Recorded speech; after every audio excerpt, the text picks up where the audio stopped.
Welcome to this episode of the Good Citizen Podcast. I'm excited for all of the episodes that we do, but I'm really excited about today's episode. I'm looking forward to this conversation with evangelist Adrian Burden. Adrian, how are you doing today?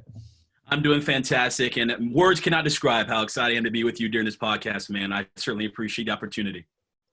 So I've been watching the social media feeds over the last couple of days, and we're recording this on Monday, May 11th. This will go out on Tuesday, May 12th. So perhaps some additional details will come out in between now and the time that it's produced.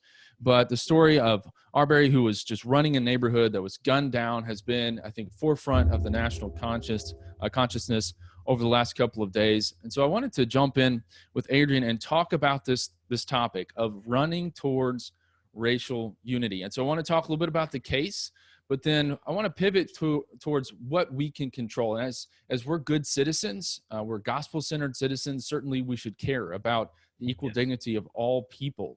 And so how do we do that well? What have been some of the problems in the past? But then we want to point the church towards, hey, this is something that we should care about. We care about religious freedom. We care about life, but we should also care about racial unity. Adrian, as we get started, I'd love to just jump in and have you introduce yourself. I've known you since college. We both went to Pensacola Christian. I think we may have even traveled Truth Alive, doing vacation Bible schools and youth rallies and such around the same time. It's been a little while, but explain to the audience what you're doing these days. Absolutely. Just give a quick bio. I am from the Tar Heel State. I'm from North Carolina, and I have my wife, Tabitha. I have two girls. I am a hashtag girl dad, and I am pretty proud of it. And as far as going back in history, as far as kind of, the ministry and different things, Lord called me to preach at 16 years old. That's where I went to Pensacola, and that's where I met you, obviously, Brother Josh. And I'm not sure if your audience knows about your basketball career, that you're a basketball player. He played collegiate basketball. That's where I knew mainly from. And then later on, I got my master's at Pensacola Theological Seminary, stayed and got my master's. And after that point, I think we kind of split paths there, Josh. And I had $36 to my name after I finished college, and God had called me to be an evangelist. And I said, Lord, well, as you open doors, I will walk through them. And so the Lord opened doors to preach the gospel. And from that time, that was nearly 12 years ago. And God has opened doors continually for me being in the United States and also be international. We spend about 3 months of our calendar year in Central America and other places across the world. Just to give a quick context of how, preaching and different things, we are passionate about it as our family travels around. And so last year in 2019, I preached approximately 285 times behind 55 different pulpits. So obviously we travel a lot as we travel all across the country. We're also that's the ministry in a nutshell, and we are thrilled to have the opportunity to serve the Lord in this capacity. A little bit different, but we enjoy it tremendously. Well, and Adrian, as I've just followed you, I don't want to call it Facebook stalking, but people tell me all the time, like, I've followed you. I just do it kind of quietly. And so I'm like, yeah, I see you're a stalker. No, I'm just joking. But, as I've just seen you on Facebook, I know that you're passionate, and your primary purpose is to preach the gospel of Jesus Christ. And I see you doing that here in the United States. I know that you're asked back on a fairly regular basis back to Pensacola to preach chapel. And so your focus is on the good news of Jesus Christ. And truly that's going to be the focus of even our conversation today, because we see in Revelation how before the throne will be gathered people of all nations, tribes, and tongues in Revelation 7:9. And that's truly what we want to see in our society as well. So as we jump in today, I again just want to give the point of what we're trying to accomplish is to review what happened with the Arbery story. And I wanted to get Adrian's perspective on this. I think many conservative, white evangelical Christians, especially Baptists, it's very easy to just kind of chalk up this issue to this political issue that gets talked about all the time, and we're just drumming up hate, and isn't this already solved? And we don't always have the benefit of sitting down with a different perspective. An African-American, somebody in the Black community that sees and feels this from a different cultural perspective. And so I wanted to talk to Adrian. Adrian was courageous and kind enough to come on and talk to me about this, and I'm really looking forward to hearing kind of what you're feeling, what you're hearing about this story. Now, this story, as I've posted on social media, it's been a little controversial as far as the facts. I don't understand why. Really, it seems to be fairly straightforward. Ahmaud was jogging through a neighborhood on 223. There is a video out that he had stopped at a home that was being built. His family attorney has even said that he looked around, and he went out. The McMichaels got into a truck with handguns, with a shotgun, kind of chased him down the street. And if you've seen the video, kind of comes around the truck, and then he's almost immediately fired on. No weapon, nothing in his hands, shot 3 times. And from everything that I'm seeing, it's just a clear instance or scenario of a racially motivated killing. It happened in broad daylight on February 23rd. And so even if you think, oh, well, they were justified in kind of tracking him down, well, certainly the killing was not justified from a moral perspective or a legal perspective. And further, the failure to prosecute or investigate this matter, the acting DA at the time told the police who are ready to arrest them, don't arrest them. And so it's just been, I think, a perfect storm showing the problems, the lingering racism in American hearts, but also the issue with our justice system. So that's how I've seen it. Now, again, some additional details could come out, but I think the video evidence in this story was so powerful that we can comment on it now, being pretty confident about what happened. So that's just kind of my review of it from a factual legal basis. Adrian, I want to pass that to you. What's your perspective as you've seen this news come out? For sure. And obviously for this audience, obviously being an African-American myself and having a context, I'll tell you, you can put on different cultural glasses. You can put on white culture glasses, black culture glasses, Latino culture glasses. Let me just, for the sake of the audience, kind of not speaking for every single black person that is listening, but I can say in general, a lot of the way the perspective of this story is. First, I would preface by saying, let's look at this story individually. Some kind of look at this and clump it in with other stories that have been, seemingly racially motivated and other things. Let's just look at this individually is my request. And my perspective, number one, that I wanted to see is that these men mentioned, I believe this is true, that he matched a description. I guess that some robberies have been taking place. He matched a description. Now, from a black cultural standpoint, that to me is very weak, In this case here, being a black man going to a lot of different places that are largely of white audiences, a lot of times I have been told, probably one of the very high comment I get is I look just like someone's best friend from high school that was black. So, usually I don't have to look like the person. The only thing I do is be a black guy, and that is the case. In this context here, on a more serious note, I remember when I was a teenager, I was in a white neighborhood and I was making some visits. Usually I went with another gentleman who was on my bus route, and we wanted to get done really quickly before the day came to an end and stuff. And so we split up. I will not do that again during white neighborhood, but I did in this case. We split up and I start going to a couple of houses. And when I went to the house, I did not know it, but the man had a shotgun. He was pointing at me and he was yelling at me. Now, again, I didn't know what exactly he was doing. When you're on visitation and you're going on, you're used to people saying, "What do you want? What are you doing in my property?" You're used to that. And so I heard that. And so I kind of put my head down, kept walking. And I was kind of just saying, "I'm from the church," kind of saying that. But then I came and the light cleared out and I see a man 10 feet away with a gun cocked up toward my chest. Oh my goodness. When I did that, obviously stepping back, scared to death, throwing at my Bible. I am just from the church. I'm just from the church or whatever. Now, let's just say the man had shot me, okay? And then he was brought to the court of law. It could easily be said I matched the description. How? Just look at my skin color. You know what I'm saying? Like, it doesn't really take a whole lot of action. And so just for point of reference, and I don't want to get off on total different trails, but I do think it is somewhat prejudiced to simply say to a person that all you look like that. All you Asians look alike. All you people look alike or whatever.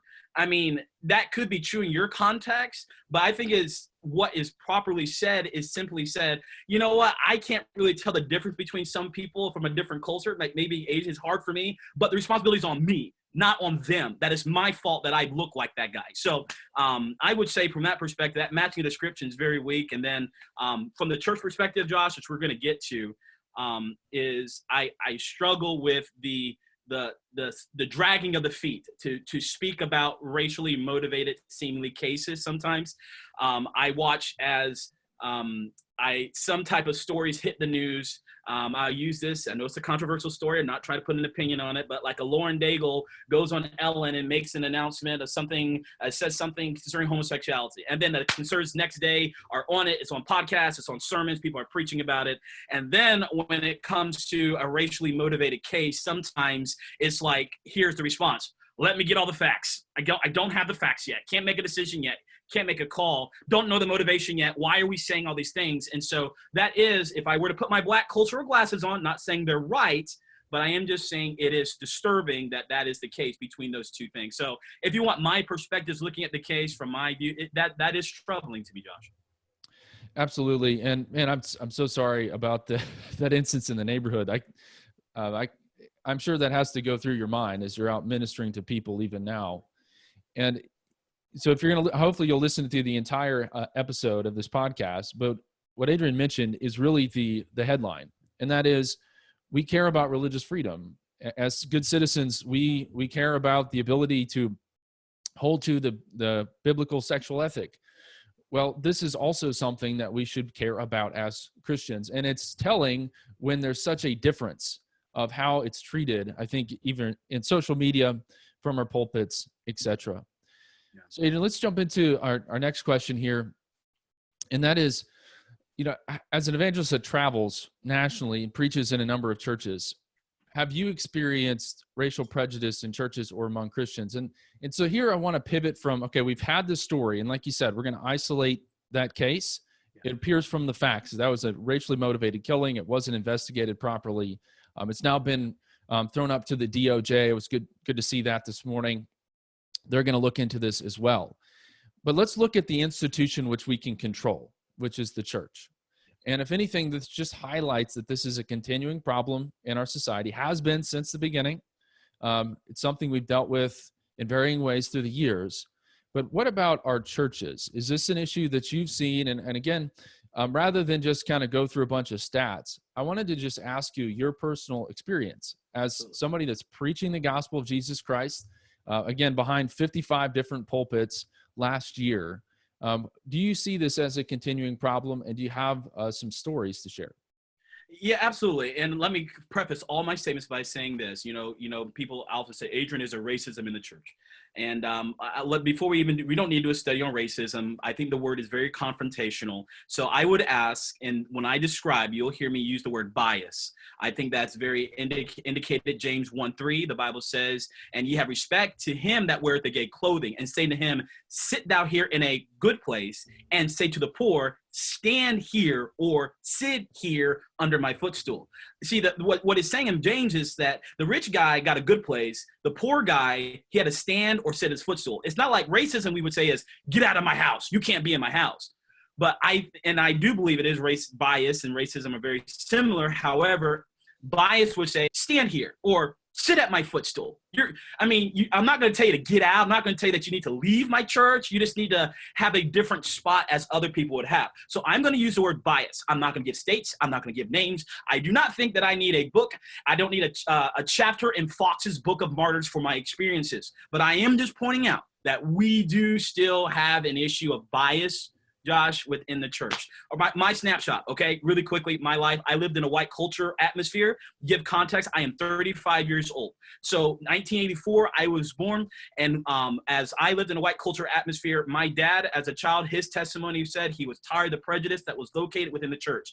He used to be very much involved in church. He made his own decisions, and in his life, he would tell you he messed up, but he does attribute a lot to a lot of the prejudice that happened inside of the church that we attended. Now, that's his testimony. He quit church. Actually, when I was 8, he left our family later on after, years after that. We removed to the white neighborhood that we lived in as children. And so when we moved to the white neighborhood, people come time and bring their pies and their cakes to us. And so as a kid, just so you don't develop in my mind, I started noticing that we were different because of the fact when we got to the neighborhood, they saw the truck, the moving truck, then they saw the personal vehicle. People started making their ways out to bring us pies and cakes and welcome us. But as soon as me and my brother jumped out that car, it was about face, baby. They went right back to their houses. They're like, we have a black family moving to arthood.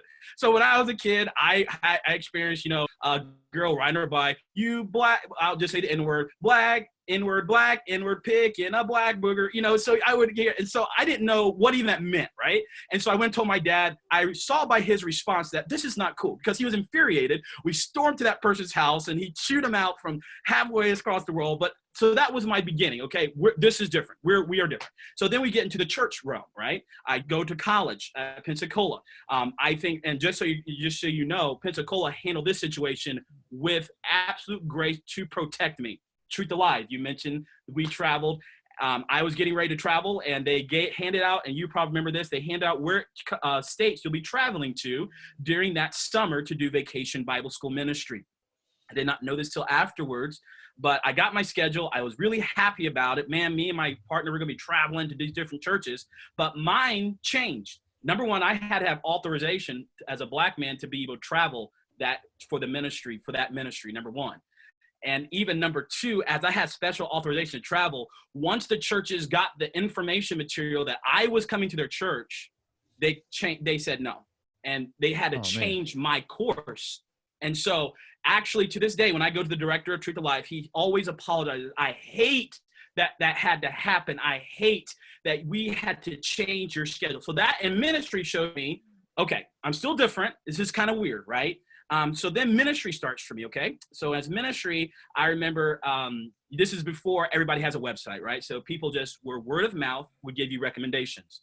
So a pastor called, hey, brother, can you come to my church? Now, I do not like this phrase, but I get people tell me I sound white on the phone. I hate the phrase, but you know what I mean by that. So they did not know I was black. So I came to the church, and I'm used to this, even all these years. I show up to the church, they give me the visitor's card, and I'm like, no, my name's Adrian, I'm the preacher. They're like, no, I don't care. Here's a visitor card. What can we do for you? Whatever. I'm like, I am the preacher for today, right? So the pastor takes me to his office, and he is so nervous. He's like, Josh, he's like, oh, brother, I didn't know you were a black young man. I had no idea you were a black man coming to my church. And so it was embarrassing. I said, do you want me to leave? He says, no, I guess we should have you preach. I mean, and I try to quickly go through the story, but basically I preached that night. He took me to the hotel. He says, Adrian, don't leave this hotel room. I'll come back for you in the morning. He gave me dinner and everything there. He came back the next morning. He gave me breakfast, and he said this after, I'll never forget. He said, Adrian, the best thing you can do right now is leave town. I have my father, and he volunteered this information. He said, my father pastors down the road, and he would never have you because of his feelings. My brother pastors over in this area, and his church would never have a man like you come to his church. So I'm just letting you know, the best thing you can do is just leave. So ministry starts, and that kicks off. Then the call coming back in, I get invited by a youth pastor. This time I'm telling people, I am a black man, okay, that's coming to your church. I'm on the phone. I tell them, this might sound awkward, pastor, but I'm a black man that's coming to your church. So the youth pastor's like, we're going to set the meeting. They set the meeting 2 weeks before. They give me a call. The pastor found out that I was black. So the youth pastor told the pastor finds out, youth pastor called back and said, brother Adrian, I'm so sorry. I hate to tell you this. I wish this isn't true, but we're going to have to cancel the meeting. The pastor found out that you were black. And so, those things kind of shuffled the viewpoint. And again, I don't want to take all of our time here. Let me just go ahead. You can interrupt because there are other things I want to share, but I don't want to take all of our time here. No, I don't want to interrupt. I'm just heartbroken, and I don't want to appear. One of the things that I wanted to mention to the audience and even to you, Adrian, is that it may appear easy for someone like myself to be kind of like pandering to this. Oh, this is the issue, and now more people are waking up to it. But I just want to inject a few of my experiences to say how I came to a realization that this was a problem. Now, we talked about Pensacola, and Pensacola institutionally, I think, was on the leading edge. Like, they refused to segregate their schools. Yes. Back when the rest of Florida was doing that, and I think has done a good job since then. But just as I've traveled, I was talking to a pastor just a few months ago who was literally booted out of his church because he was reaching out to the African-American community. We have institutions that took the issue of interracial dating to the U.S. Supreme Court. I still talk to pastors often. The issue of bringing African-American kids in on a bus route, or just people coming to a church. You kind of have a clique in a church, and then having African-American people visit, and the people in the church just completely shun them. And I love the way that you framed this, because it's easy for us to say, well, we're not like, the slave-holding South. Okay, but Peter certainly showed prejudice to the Gentiles, and Paul had to withstand him to the face. And most churches already struggle with this kind of internal focus, country club type mentality. And I think this is kind of one manifestation of that, just one really ugly version of that. So I just wanted to throw that in there, that this is how I kind of came to realize, like, this is a problem. And so why don't you share, if you have a few other stories, I think that it's helpful for us to just hear the heartbreak here. And I also just wanted to point out, you've only been in ministry for about 10 years. Yeah, this is 2008, 2009, 2010. Yeah, this isn't 1969. Yeah, yeah. This is 2010, etc. So if you would share a few more stories, and we'll pivot to the next point. But I think it's important for us. I still want to get to the hope side of it, and so let me just quickly tell you my journey. Then after those things happened, it didn't really bother me until it started affecting others, like my brothers. Like my brother's a preacher as well. He's in Michigan. Him and his wife, we were going to do a meeting together, and he's married. He's interracially married. He's married to a white woman. And so when we were getting ready to do a meeting together, we're getting set, the pastor calls and he cancels. He says, Adrian, you can come, but your brother can't come. And it was just kind of like, he explains 45 minutes on the telephone. No, our church is not going to do this. He's interracial marriage. We're against this, whatever. Right. And so that then started inflaming in me, like, okay, we need a discussion to be had concerning these things. But let me tell you, Josh, all my stories change once I have a family. When you are a Black man with a wife and children, it changes to the exact opposite of how uncool it was, is how cool it is. Because it's almost like you're the anomaly. You are to be respected. You're to be honored. And my life changed when I was pushing a stroller with my wife and my child. Everything changed. Now, an entire podcast can be had upon why that's the case. But I'm just telling you, that changed. So therefore, the story slowed to a great extent, which is great. Typically, it's when it's by myself. And so in the church context, in the church world, obviously there has been struggles in the past. I don't want to focus all upon there, but hey, that's the reality of it, man. It's the reality. Those are heartbreaking. And as you mentioned, it's important to kind of dwell on where I think we've gone wrong in this, but then to look at, how can we fix it? And I think one of the big obstacles to addressing this issue, and maybe you're listening to this today and thinking this exact thing, and that is, well, isn't the talk of bias or racism just a political talking point or a secular argument raised to discredit the church? And those that have listened to the podcast for a time know that I've addressed the 60s problem in the past, and that is, well, what about the Crusades, slavery, and discrimination? The church doesn't have any moral authority because it didn't get that right. Most recently, there's the 1619 Project, which kind of lumps the church in with the rest of this. And so I think it's real easy, especially for conservative white Christians, to kind of get lost in the talking points. So I'd be really interested in your perspective on how can we kind of maybe rub off the political and cultural residue to be able to see this clearly. And, how can we do that well as believing Christians, kind of navigating the culture in which we live right now? Absolutely. I think it's just not putting our head in the sand, not just having a view of history that just only eclectic. What politics says, that's political. But what the church says, that's on the church. And so quick history lesson, and I might be a little laborious with details and different things, but with these details as far as the books that these quotes have come from. But in 1751, when the 20% of the population was slaves at that point, then you start looking through, okay, what was the church's role? What were they doing? Whitefield, who preached to slaves. I mean, he was the one that the evangelist to the slaves. And yes, we know that story, but also in Divided by Faith on page 27, as you begin to read that story concerning, he was the one that even lobbied for Parliament in Georgia for slavery in Georgia because they needed help to be able to build an orphanage, and the cheapest way to be able to do so was to have labor built by done by slaves. And so therefore he says, quote, their condition is better. Basically in contrast to being in Africa, their condition is better, so therefore we can justify that this is okay. Finney said the abolition of slavery was a flagrant wrong, according to the constructing of racial rhetoric by Amy Binder. 1804, you have the slave Bible, no book of Exodus, taken out, no Joseph getting out, all that's been taken out of the Bible. That wasn't politics. That was the church. The baptism under slavery going through, they had to pledge allegiance not only to the Lord, but to their master that they wouldn't leave. It was then the quote went around that the best slave is a born again slave. So the church, not politics, made that taking place. So if you have a system that you're struggling with, you have to biblicize it to some degree or make it biblical. So that's when the curse of Canaan became popularized about, obviously blacks are definitely below every other race of people. And then the fundamentals in the 20s was never given to the black church. This was during a segregated time. And so a lot of the fundamentals of the faith, the fundamentalists and all this stuff, this was still during Jim Crow's desegregation days that could have been given to the church, the black church at that time. I have an article in front of, did you see something, Josh? But I have an article. I'm taking notes. I have an article in front of me. It's a full-page ad from Christian History, Volume 11, Number 1, page 24. Why Christians should support slavery. It gives biblical reasons, charitable reasons, political reasons, social reasons. Under slavery, people are treated kind. The Ten Commandments shows slavery twice, showing that God's implicit acceptance of it. Slavery moves people from a culture that worship the devil, practice witchcraft and sorcery. This is from the leading Christian writer's perspective.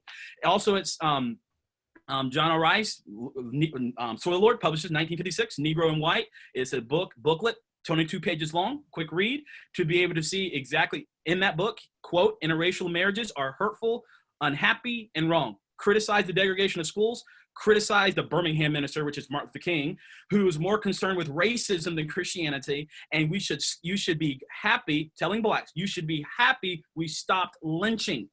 Because we could be like the dictator North, basically telling states' rights what to do about slavery. Now, again, I can give you books, documents on all of the things I have just read. The conclusion, I have entered Exhibit A, B, and C, all right, to make one point, and simply just says is, unfortunately, the church has always fallen on the safe side of this issue of prejudice. It's not politics. It's not just politics, but the church has been safe. They played a safe role. Like we got to be with the culture, current culture, but we can't be so countercultural and say that this is a problem because it makes me look bad at work or at the bank or at the barbershop. So that's where our struggle is just saying it's not a problem, just saying it's not just political, okay? These were church leaders who said these things, and it can't be ignored. Drop the mic, man. Have you ever considered going to law school? And I'd love to get the list of those so we could put those in the show notes if you want to send those to me. And so if you, maybe this is the first time you've heard some of these things. Oh, you're attacking George Whitefield. Oh, you're attacking Finney. No, we just want to bring the full historical context. And my view of the United States is that it was founded on a great idea. But we haven't lived up to that idea perfectly, that all men are created equal. Well, perhaps we never will, but it doesn't mean we stop trying. But the way that you get there is by having a clear view of what was happening. And so when people bring up the issue of slavery, my first point in response is just admit it. I mean, the history is just there, and it's ugly, and it just breaks my heart. I could hug you right now. Thank you. I mean, really. Yeah. But what do we do about it? And like you said, I think the issue brought up by the shooting, brought up by the church's reticence to speak about it, is nothing short of the church's moral authority. And if the church has no moral authority, why would people seek it out concerning eternal salvation? And so I see this as a roadblock to the gospel itself, and something that we have to fix and something we have to change. So thank you for bringing that historical perspective. That's so powerful. I'm looking forward to looking at those resources myself. Absolutely. So we talked about the past. We've talked about this issue. Now let's turn it to what are some things that the church can do? We understand it's something that's kind of been swept under the rug. We need to stand up and say something about it. But what does that look like? And how can the church lead on the issue of racial unity as we head into the last part of the century, especially as we're coming out of coronavirus, COVID-19 shutdowns? Yeah, many things come to mind, but if I have to summarize in just a podcast form, I have written in the past that the two greatest enemies of prejudice are love and curiosity. The reason I say those two words is because obviously love, 1 Corinthians 13, but love always demands patience, okay? patience with people. If you lived with an abusive father for 21 years, and then at 22, he becomes this great guy who is just taking you out to eat all the time, always talking to stuff, you can't ignore what happened. You know what I'm saying? Like at 22, you can't ignore that all through your childhood, he had been abusive and done these things. And I think the church is like, well, just snap out of it, Black people. Stop being so sensitive. Stop bringing these things up. Stop being, love demands patience. Here's typically what happens after I make a statement, things like this. I'll have comments and they'll say just like this.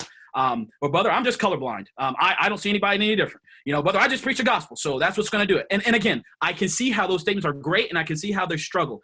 I'm just colorblind. Well, listen to me. If love demands patience, meaning that I don't have that luxury to be colorblind, okay? I don't have the luxury of not being careful if I'm what kind of neighborhood I am in. I have to tell pastors when I go visitation with them, brother, is it really brilliant to bring me along? Don't send me and my wife by ourselves with just in this neighborhood. I have to be conscious. You don't have to worry about your kids being put on the bus after church. I got to go get my kids before they put them on the bus because they don't know who they belong to at a church that we're visiting. You have the option to be colorblind. I don't. And since I don't have that luxury, love demands patience to be able to understand the intricacies of what is taking place. You know what? You might be called a racist sometimes by a Black person who does not know any better, but just knows that you are somehow emulating that which they do not like, and the only word they know is racist. And all I'm saying is love demands patience, that you are patient with them during these times to give them room. You see, whenever you're the only Black person in a room, you are asking a Black person to do this.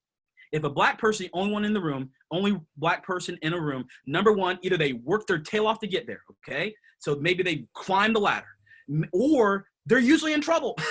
You know what I'm saying? Many times that's the case. So you're telling me in a church context, you be patient. When they walk into your church and they're the only Black person, they don't know if you hate them, they don't know anything. They just have a current cultural context that running in a neighborhood is not cool. And now walking into a building with all white people, and then white pastors will sometimes say, well, we tried, brother. They just don't stick around. It demands patience. Love demands patience. That's number one. Number two, I'm trying not to preach, okay? That's all right. It's curiosity. Yeah. Curiosity demands consideration. I cannot express this enough. Set your preferences aside, even your strong ones. Obama is the saint of the Black community. Get over it. You might not like him, but the thing is there's no way that you are going to post, if you're a pastor in an area of 50 Black, 50 white, and you post stupid memes about Barack Obama and then scratch your head of why they don't come to your church. It doesn't matter what you're feeling. Now, I'm not saying don't go against moral issues. Stick to the moral issue. Don't attack a person. I've seen memes attacking Michelle Obama. You're not going to help yourself. You never will. Curiosity demands a consideration that, guess what? As much as you might not understand it, there are many people, they just voted for him because he was Black. Yes, that's why they did. Because if you look at a systemic racism, that was a big deal. So yes, consideration to that fact, and then this illustration, this is so many stories. The Colin Kaepernick situation, super controversial, right? Now, I'll just tell you a story. What happened during the Kaepernick situation? I was preaching. I was the only Black guy I was a preacher. But there's one Black guy came in during an evangelistic event. He sits down, surrounded by white people. Obviously, he was invited there at the stakeout to hear the gospel, right? We're sitting around making small talk, all the guys. And as we're making small talk, sports comes up. Talking sports. Kaepernick comes up. Now, you can have your opinions. You can have whatever you think. But understand, if you're curious, it's going to demand a consideration that those who might not have a biblical context might have a different view of Kaepernick than you, okay? So therefore, at that table, they started ripping Kaepernick to shreds at that evangelistic meeting where that Black guy was sitting. I was getting ready to preach, but you could see on the man's face, the only other Black guy there, it was over. It was over, Josh. I'm just saying, I had nothing. I could speak to nothing to get through to that man because he had already labeled every man there as a racist pig. And the thing is, they're not racist pig. But I'm just saying is curiosity demands that you set your preferences aside. And in the course of it, it's all about the gospel. All right. And so anyway, love, curiosity, so much more to be said, but I'll leave it at that. Well, Adrian, those things start to bring the gap. Yeah, I just wanted to jump in on that. I mean, we are called to reach both the Jew, the Gentile, and Paul talks about that. And I think one of the reasons I want to have this conversation is it's as if some American Christians, and it may not even be generationally, it may just be in particular areas, it's like they're not even aware of it. And I imagine if you explained the implications to this black man of them ripping Kaepernick in an evangelistic setting, the roadblock that put up for that man to come to Christ, I'm sure they would have been horrified, or at least most of them would have been horrified. And so it's just bringing awareness. And I think that's why, sitting down and having conversations is important. And so it doesn't mean you can't have a political or cultural opinion, but it means that you need to be careful, especially when you're trying to reach others with the gospel. And I have been in several different church settings, and this is one of my pet peeves with the Good Citizen Project. I say I'm not a huge fan of political punditry from the pulpit. In that, yes, I want you to have an opinion, and I want you to share that. I want you to be engaged, but please be mindful of basically giving, in this context, making it seem like from the pulpit that the only person that can come to Christ is a political persuasion, a particular political persuasion. Absolutely. That wears a particular type of hat or votes a particular way. And so we have to be careful about sending those messages. And I think some of us, and this is something that I awoke to as well, but we can't be tone deaf about it. And so that is such a great word. Curiosity demands consideration. It sounds like you had a third point, so I'll hand it back to you. Oh no. I mean, I'd go for the next question there. Those are the 2 points. More points can be said under each of the love and curiosity, but I had to just put it in 2 nice little happy thoughts. So do you have any particular thoughts on, okay, so pastor realizes this is an issue, and so they're going to say, you know what, I'm probably going to be a little more careful what I say from the pulpit. I'm going to be a little more careful what I might put on social media.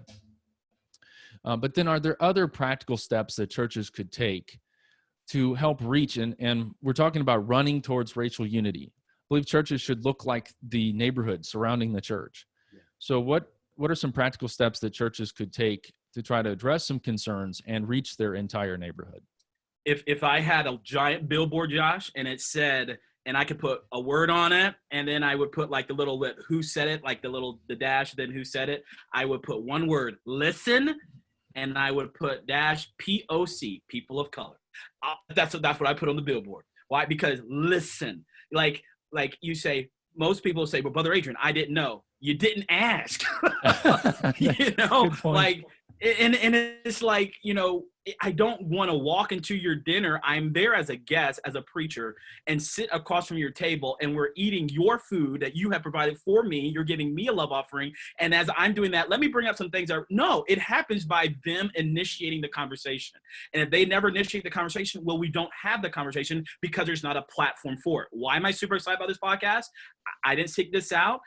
But it's an opportunity, and it's a platform to be able to have the audience to be able to say, this is something. I would say, listen, don't finish my statements. Don't act like you know exactly how I feel. Listen to me. Hear me out.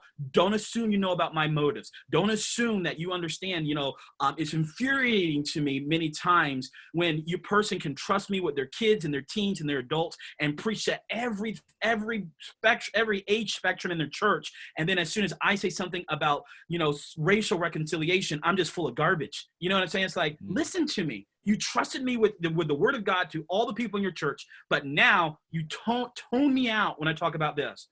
I'll give you the perfect example of somebody who did it. If, like I said, how does this church do it? Listen, is my pastor. Shout out to my pastor, Tim Raven, right? I was at a conference, and as I was at a conference, I brought up in short just my concerns about prejudice within the church. After I finished, we had a long discussion. It was a Q&A session. It got crazy, right? People saying, not a problem. You're blowing it up. Political, all the things you have mentioned already. All those things happened. After it was all over with, listen, here's what he did. He didn't talk much to me. He came and just hugged me. Adrian, I hear you. You know what? He became the man to me. He became the man. Why? Like, you don't have the answers. I don't have the answers, but I'm not an idiot. My life story is not something that is just blown out of proportion.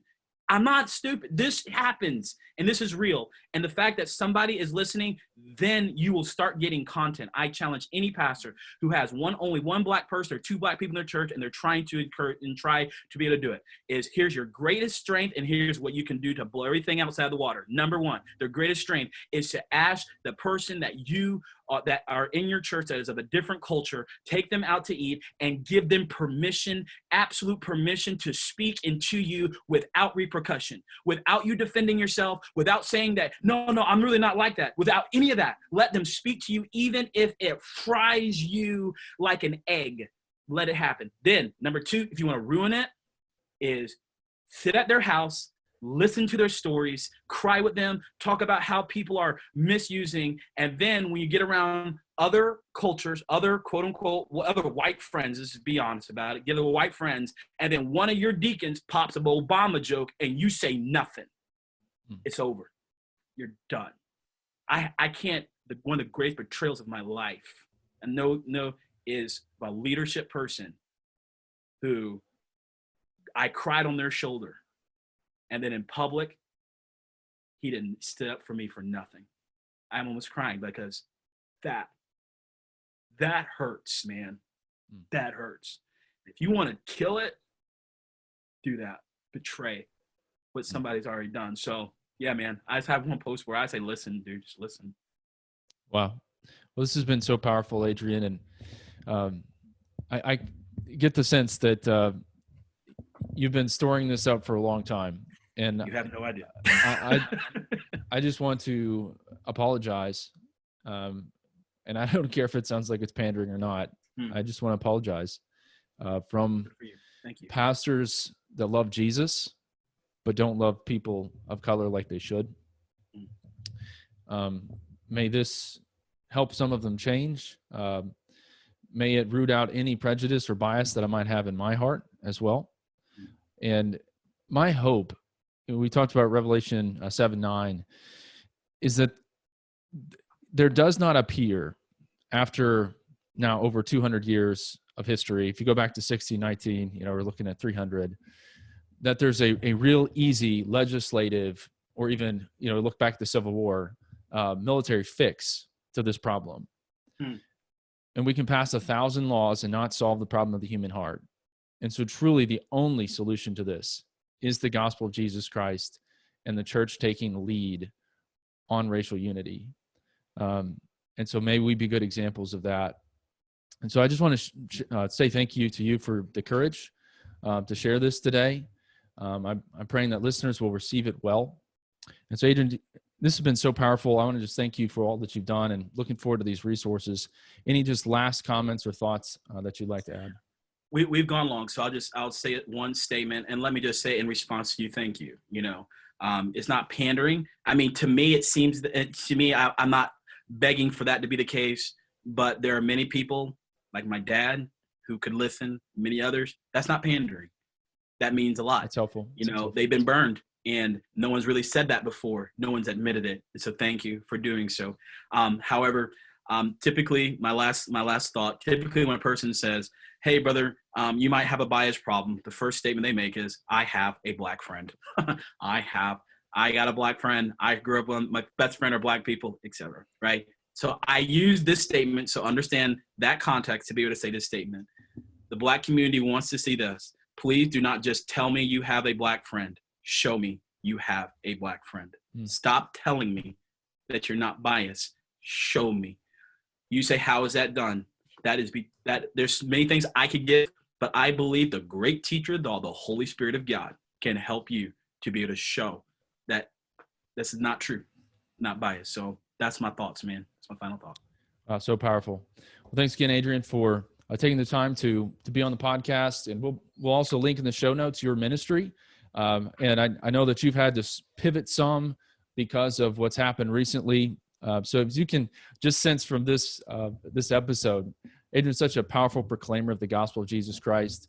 And so if God's laid on your heart to be charitable during this time, God's blessed you. I'd encourage you to look up his ministry and assist their work here in the United States as well as abroad. So thanks again, Adrian, for being on.